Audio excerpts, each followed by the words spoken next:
क्या आपने कभी सुना है कि अपने ही देश के नागरिकों की सुरक्षा के बदले दुश्मन देश को समर्थन किया जाए?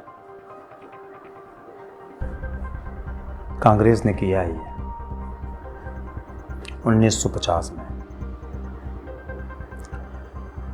जब पाकिस्तान में हिंदुओं पर हो रहे अत्याचारों के बावजूद उन्होंने लियाकत अली खान से एक ऐसा समझौता कर लिया जिसने भारत के पूर्वी बंगाल और सिंध के हिंदुओं को लावारिस हालत में छोड़ दिया।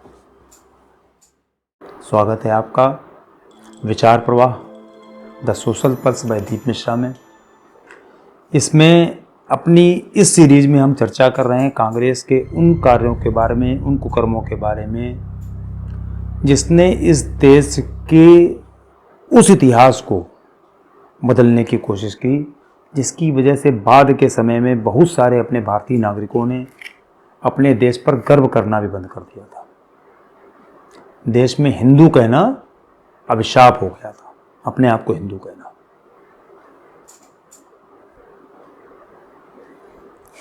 उन्नीस सौ 1947 के विभाजन के बाद पूर्वी पाकिस्तान, मतलब जो बांग्लादेश है आज का, और पश्चिमी पाकिस्तान जिसको कि आज का वर्तमान पाकिस्तान माना जाए, वहां पर हिंदुओं पर लगातार हिंसक हमले हो रहे थे। वहां पर जबरन धर्मांतरण कराया जा रहा था, महिलाओं पर अत्याचार हो रहे थे, अपहरण हो रहा था उनका, और मंदिरों को तोड़ा जा रहा था। मतलब हर तरीके से हिंदुओं पर वहां पर अत्याचार हो रहा था। 1950 में ही पूर्वी जो पाकिस्तान का नोआखाली था, वहाँ पर रंगपुर और चटगांव में हजारों हिंदुओं का कत्लेआम हुआ था। वहाँ नोआखाली का कांड बहुत प्रसिद्ध हुआ है। लाखों जो शरणार्थी भारतवर्ष में शरण लेने लगे थे, देश में बहुत आक्रोश था। लेकिन नेहरू का झुकाव किधर था? पाकिस्तान की तरफ। वो पाकिस्तान की तरफ नहीं था, वास्तव में मुसलमानों की तरफ झुकाव था उनका, वो हर चीज में। और ये इनको जो गिफ्ट मिला था वो मोहनदास करमचंद गांधी से मिला था। उनकी शय पर, या आप कहिए कि उनके इशारे पर ये सारे काम होते थे। बाद में उनकी आदत पड़ गई उस समय से। भाई, अंग्रेजों द्वारा बनाई पार्टी को आगे संभाला उन्होंने, चलाया, उसको सरवाइव किया आगे, और अंग्रेजों को, मुसलमानों को अपना वो सपोर्टर तैयार किया। और इन दोनों के मिक्सचर से उन्होंने इस देश के जो मूल निवासी थे हिंदू, उनके ऊपर अत्याचार किया। और पता नहीं हिंदू किस बात में, किस गुमान में, किस उसमें लगातार इतने वर्षों तक कांग्रेस को सत्ता देता रहा।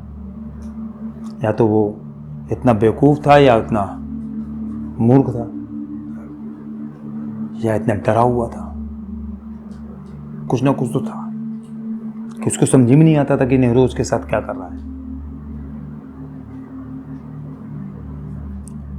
8 अप्रैल 1950 को दिल्ली में भारत के प्रधानमंत्री जवाहरलाल नेहरू और पाकिस्तान के प्रधानमंत्री लियाकत अली खान के बीच समझौता हुआ। इसमें तय क्या किया गया? लिखा पढ़ी में देखिए क्या तय हुआ कि दोनों देशों में अल्पसंख्यकों को सुरक्षा मिलेगी, उनकी संपत्ति उनको लौटाई जाएगी जो ये छीन रहे थे वहां पर, और शरणार्थियों को वापस भेजा जाएगा। सुनने में ये लिखा पढ़ी में कितना सुंदर लग रहा है ना? लेकिन असलियत क्या थी? असलियत यह थी कि हिंदुओं के साथ इसमें धोखा किया गया। ना तो पाकिस्तान में दंगे रुके, ना उत्पीड़न रुका, और भारत ने इसके बदले पाकिस्तान से आने वाले शरणार्थियों को रोकना शुरू कर दिया कि अभी यहाँ नहीं आने दिया जाएगा तुमको। जो बहुत सारे हिंदू शरणार्थी बन के आना चाहते थे वो नहीं आ पाए। जो हिंदू भारत किसी तरीके से आ सके उनको वापस जाने के लिए जोर डाला गया, मतलब हिंदुओं को वहीं मरने के लिए, उसी नरक में भेजने के लिए। मुसलमानों को नहीं भेजा गया यहाँ से, जो मुसलमान यहाँ रह गए।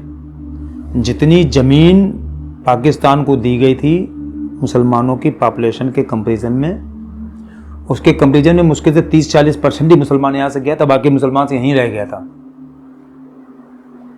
तो मुसलमानों के यहाँ से वापस नहीं भेजा गया कि तुम जाओ यहाँ से भगो, क्योंकि इस देश का विभाजन जो है संप्रदाय के आधार पर हुआ है। हिंदू जो वहां से आ रहे थे अपने आप को बचा के किसी तरीके से, उनको वापस भेजा गया, उनके ऊपर जोर डाला गया। मतलब यह कि हिंदुओं की सुरक्षा की गारंटी किसके ऊपर छोड़ दी गई? पाकिस्तान के ऊपर। जो खुद अत्याचार कर रहा था उन्हीं के सामने ढकेल दिया गया हिंदुओं को।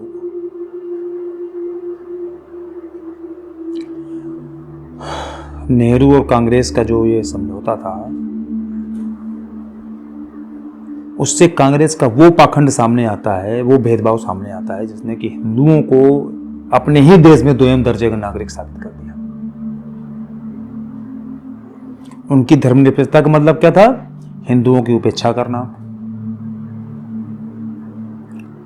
जब सिंध में, पंजाब में, बंगाल में हिंदू लड़कियों का अपहरण हो रहा था, तो उस समय नेहरू जो है पाकिस्तान से दोस्ती निभाने में जुटे हुए थे, उसी में व्यस्त थे। जिस पाकिस्तान का विभाजन, जिस पाकिस्तान का निर्माण के लिए इस बात पर हुआ था कि मुसलमान हैं, हमको अलग देश चाहिए, उनसे वो मित्रता निभा रहे थे। और ये जो समझौता था, लियाकत नेहरू समझौता, ये विस्थापित हिंदुओं के साथ एक पॉलिसी मैटर पर एक गद्दारी थी।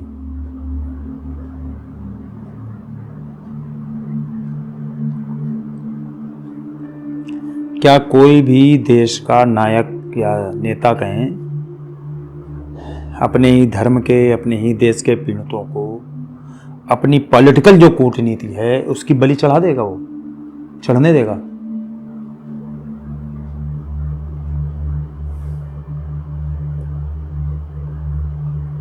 कांग्रेस की जो शुरुआती विदेश नीति थी, वहीं से पाकिस्तान परिस्थिति नहीं, मुसलमान परिस्थिति से चालू हुई। और ये वास्तव में इस देश के हिंदुओं के साथ नीतिगत गद्दारी थी।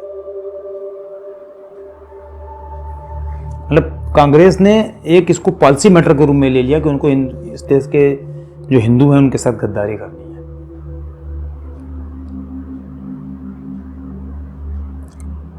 उस समय भी कांग्रेस की प्राथमिकता हिंदुओं की रक्षा करना नहीं थी।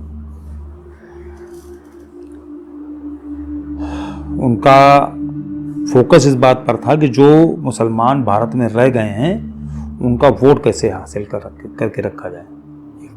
थोक वोट था ना वो, क्योंकि वहां तो बहुत कम मुसलमान गए थे, और इसलिए वो पाकिस्तान के प्रति जो है अपना स्नेह भाव प्रकट करते रहते थे। ये जो समझौता, ये देशद्रोही समझौता था जो कांग्रेस ने किया था लियाकत के साथ, नेहरू ने, कांग्रेस के नेता ने। कांग्रेस के कुकर्म यहीं नहीं खत्म होते हैं, आगे भी बहुत लंबी लाइन। सोमनाथ मंदिर का निर्माण हो रहा था, उस पर भी नेहरू नाराज थे, पुनर्निर्माण जब किया जा रहा था। मिलेंगे, बताएंगे आपको फिर से एक बार, मिलते हैं ब्रेक के बाद।